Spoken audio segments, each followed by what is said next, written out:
ایک اقلیت انسانوں کی ایسی ہوتی ہے جن کے لیے میں دو لفظ اب استعمال کر رہا ہوں، ذہین اور حساس۔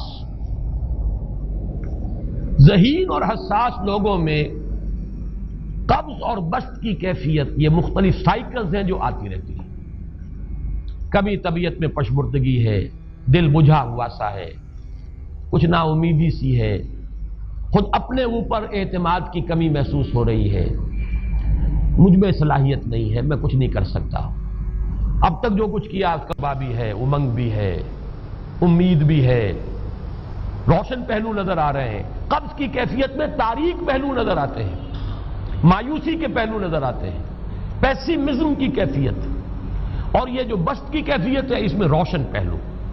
دیکھو یہ بھی تو ہے نا، آخر یہ بھی تو ہوا ہے اور بھی ہو سکتا ہے، آخر اب تک میں نے یہ کام بھی تو کر لیا، آگے بھی مشکل آسان ہو سکتی ہے۔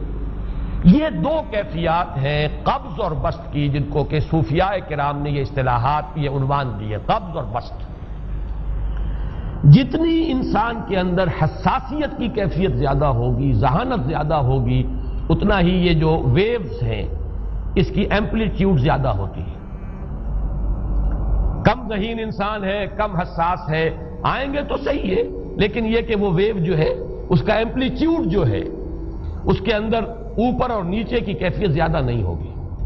لیکن جتنا یہ معاملہ بڑھتا ہے، یہ جو ویو ہے اس کی ایمپلیٹیوڈ بڑھتا چلا جاتا ہے۔ لیکن نارمل انسان کا معاملہ یہ ہے کہ یہ حدود کے اندر رہے، اسی کی ایک کیفیت جو ہے اب نارمل جب ہو جاتا ہے، یہی ہے جو جدید ہماری جو سائیکولوجیکل میڈیسن ہے اس میں اسے مینیکس ڈپریسو سائیکوسس کہا جاتا ہے۔ مایوسی ہوئی تو اتنی ہوئی کہ جیسے کمر ٹوٹ کر رہ گئی، اور اسی ڈپریشن میں ہوتی ہیں خودکشیاں، خودکشی کر جاتا ہے ڈپریشن۔ کچھ روشن پہلو نظر ہی نہیں آ رہا، کوئی امید کا پہلو نظر ہی نہیں آ رہا، کوئی صورت نظر نہیں آتی، کوئی امید بر نہیں آتی، کس طرف جاؤں، کدھر دیکھوں، کسے آواز دوں، اے ہجوم نامرادی دل بہت گھبرائے ہے۔ اور جب آدمی محسوس کرتا I can't face these realities، یہ commits suicide۔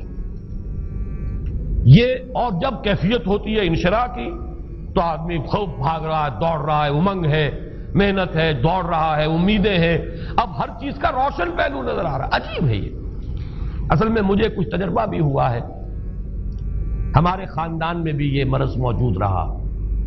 میرے والد مرحوم کافی طویل عرصے اس مینیک ڈپریسو سائیکوسس کے مریض رہے۔ کچھ ہوتا ہے یہ معاملہ، ویسے بھی شاید ہمارا خاندان جو ہے اس کیٹیگری میں آتا ہے جس میں ذہانت نسبتاً کچھ زیادہ ہے، حساسیت بھی نسبتاً کچھ زیادہ ہے۔ یہ دوسری بات ہے کہ کوئی شخص جو ہے یہ فلسفے کے طور پر اختیار کر لے کہ اپنے آپ کو ڈھیٹ بنا لینا ہے، یہ فلسفہ بھی بن سکتا ہے۔ لیکن یہ ہے کہ اگر آدمی چھوڑ دے اپنی طبیعت کو تو یہ دونوں کیفیات آتی ہیں۔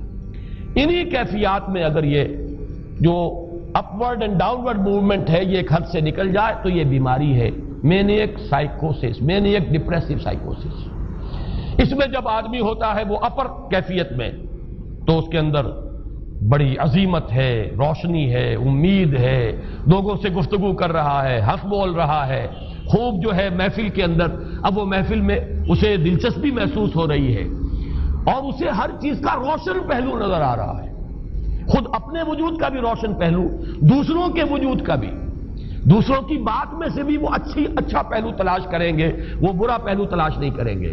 جب دوسری کیفیت ہے ڈپریشن کی، ہر ایک کی بات میں کوئی برائی نظر آئے گی، کوئی اس کی نیت کا فطور ہے، کوئی فساد ہے، کوئی یہ جو ہے بدنیتی کے ساتھ یہ بات کر رہا ہے، کوئی خیر کہیں ہے ہی نہیں، برائی ہی برائی ہے، مایوسی ہی مایوسی ہے، بدلی ہی بدلی۔ یہ ہے در حقیقت وہ کیفیت، اس کو غالب نے بہترین انداز میں تعبیر کیا ہے۔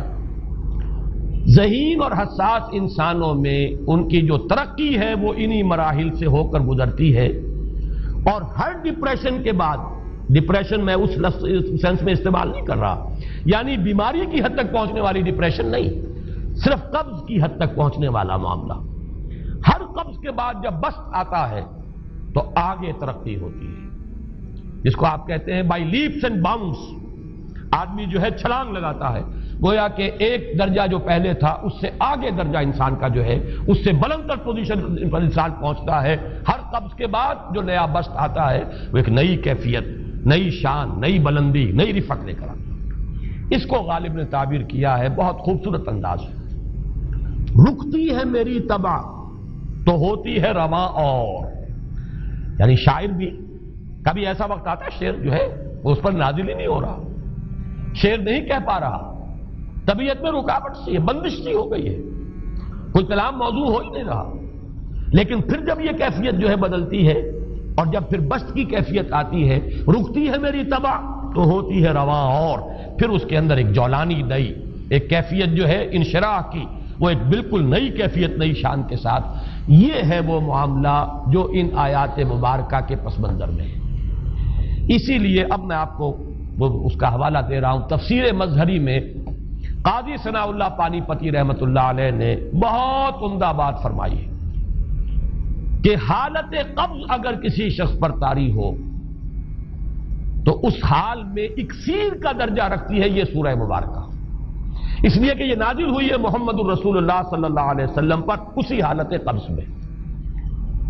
وَالضُّحَىٰ وَاللَّيْلِ إِذَا سَجَىٰ مَا وَدَّعَكَ رَبُّكَ وَمَا قَلَىٰ وَلَلْآخِرَةُ خَيْرٌ لَّكَ مِنَ الْأُولَىٰ وَلَسَوْفَ يُعْطِيكَ رَبُّكَ فَتَرْضَىٰ أَلَمْ يَجِدْكَ يَتِيمًا فَآوَىٰ وَوَجَدَكَ ضَالًّا فَهَدَىٰ وَوَجَدَكَ عَائِلًا فَأَغْنَىٰ. یہ تمام آیات اب معلوم ہوگا کہ جیسے موتی پروئے ہوئے.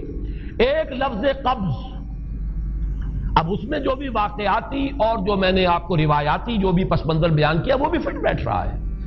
وہ خودکشی کا معاملہ بھی آ گیا، اس میں فٹ بیٹھ رہا ہے کہ بخاری شریف میں روایت موجود ہے کہ حضور فرماتے ہیں کہ میری طبیعت پر اس درجے اضطراب تھا، اتنی کیفیت جو ہے میری تشویش کی تھی کہ میرے دل میں بار بار خیال آتا تھا کہ پہاڑ پر چڑھ کر اپنے آپ کو نیچے گرا دوں.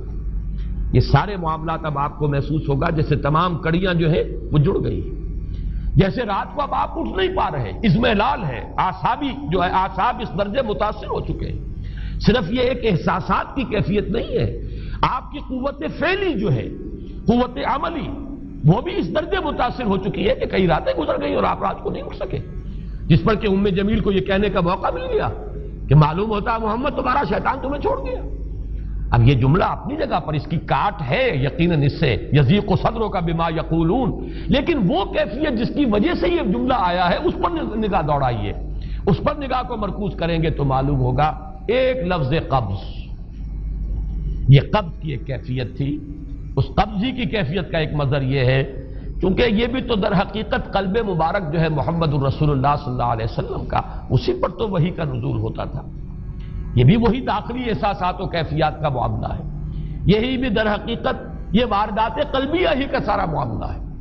اس کو آپ خارج سے تعبیر نہیں کر سکتے، نہ ابھی کوئی ایسے مصائب تھے، نہ ایسی کوئی مشکلات تھیں، نہ ابھی کوئی رد و قضا ایسی شروع ہوئی، نہ ابھی کوئی بحث و نزاع کا معاملہ ایسا ہوا، نہ کوئی ابھی کوئی فزیکل پرسیکیوشن شروع ہوئی. یہ سب داخلی ہی کیفیات ہیں، اور ان داخلی کیفیات کے حوالے سے ان سورہ مبارکہ کو اگر صحیح سمجھا ہے تو صوفیہ نے سمجھا. وہ جو اقبال کا شعر ہے کہ کچھ جو سمجھا میرے شکوے کو تو رضواں سمجھا، مجھ کو جنت سے نکالا ہوا انسان سمجھا. اور کون سمجھے گا؟ وہ تو سمجھے گا کہ دکھے ہوئے وہ دل کی صدا ہے، وہ کیا ہے جو اقبال کی وہ ایک نظم ہے پرندے کی فریاد، گانا اسے سمجھ کر خوش ہونا سننے والے. یہ تو در حقیقت ایک دکھے ہوئے دل کی صدا، فریاد یہ صدا ہے. تو یہ کیفیت جو ہے رضوان سمجھ سکا ہے جو کہ داروغہ جنت ہے، اس نے سمجھا یہ وہی آدم جو نکالا گیا تھا یہاں سے، یہ اس کی فریاد ہے. کچھ جو سمجھا میرے شکوے کو تو رضواں سمجھا، مجھ کو جنت سے نکالا ہوا انسان سمجھا. تو واقعہ یہ ہے کہ اس سورہ مبارکہ کا صحیح فہم اگر حاصل ہوا ہے وہ امام راضی کو حاصل ہو ہی نہیں سکتا. وہ عقل اور منطق کی گتھیاں سلجھانے والے آدمی ہیں، اپنی جگہ ان کی کنٹریبیوشن بہت. یہ لغت اور ادب کا کوئی خاص مسئلہ اس میں ہے ہی نہیں کہ زمخشری اس میں کوئی جولانی دکھائیں اپنی، اس میں کوئی ایسا اشکال ہے ہی نہیں، نحوی اشکال ہی نہیں. لیکن یہ واردات قلبیہ کا معاملہ ہے، احساسات باطنی کا معاملہ ہے، یہ نفسیات انسانی کا معاملہ ہے. اور اس کو وہی سمجھ سکتے ہیں کہ جو ماہرین علم نفس ہیں، اور وہ ہیں صوفیاء کرام ہمارے ہاں، جن کا وہ ذوق ہے، باطنی کیفیات و احساسات جن کا موضوع ہے کہ یہ در حقیقت حالت قبض کی کیفیت ہے.